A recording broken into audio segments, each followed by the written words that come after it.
Pascal Canfin, Monsieur Pascal Canfin, vous avez la parole pour 4 minutes.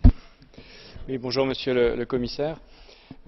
Nous sommes dans une situation de crise des finances publiques et nous savons qu'une partie de la solution peut résider dans le fait de diminuer certaines dépenses, mais qu'une grande partie de la solution passe aussi dans la capacité des États à lever davantage de fonds.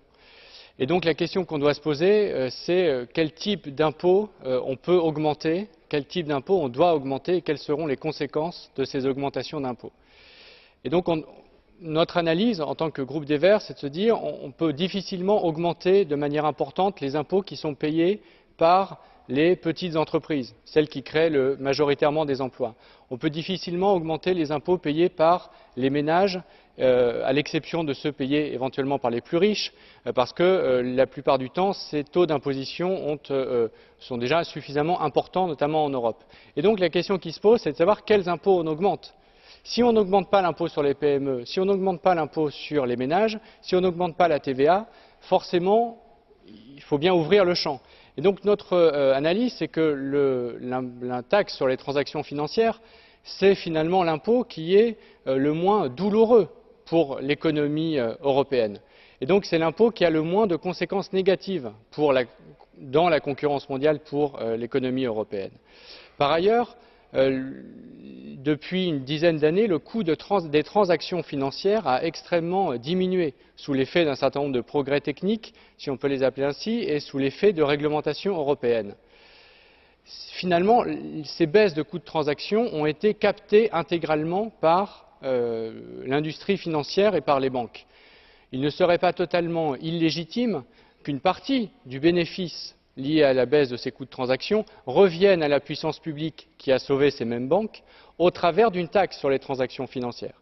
Finalement, on en fait un débat très idéologique dans ce Parlement comme ailleurs, mais c'est quelque chose qui est assez technique. Les coûts de transaction existaient avant, ils ont été diminués. Aujourd'hui, on propose finalement de les réaugmenter pour que ce soit la puissance publique qui bénéficie de ce progrès technique et pas seulement les acteurs privés. Évidemment, se pose la question de savoir si l'Union européenne peut faire ce pas en avant toute seule. Et c'est évident pour tout le monde que ce serait mieux si c'était fait dans un cadre international. La question qui se pose si les États-Unis, pour parler très clairement, ne nous suivent pas, c'est est-ce que ça ferme toute perspective pour l'Union européenne ou pas? À écouter certaines déclarations, notamment celle de Jean-Paul Gauzès, par exemple pour le PPE, l'Europe ne pourrait rien faire seule. Mais à ce moment-là, oui, évidemment, il y aura des contournements. Oui, ce n'est pas parfait. Mais ça veut dire que l'Union européenne devrait forcément se mettre sur le plus petit dénominateur commun, devrait faire en tout point le moins de régulation possible et se mettre sur l'acteur qui est le moins ambitieux. Ça ne nous semble pas être de nature à conforter le leadership de l'Union européenne dans le monde.